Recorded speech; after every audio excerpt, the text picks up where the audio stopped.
Hi everyone, in this video I am going to show how to solve this equation x to the power ln of x is equal to 1,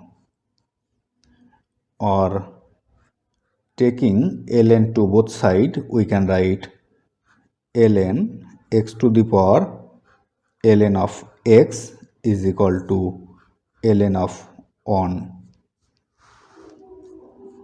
or according to law of logarithm we can write it as ln of x times this ln of x is equal to the value of ln of 1 is 0,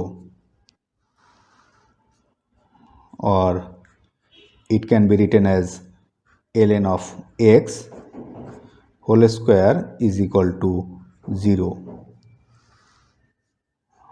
or taking square root to both sides we will get ln of x is equal to 0, or this can be written as x is equal to the base of ln is e, so e to the power 0. So x is equal to e to the power 0 is 1. So this is the solution of this equation. If you like this video, please subscribe my channel. Thanks for watching.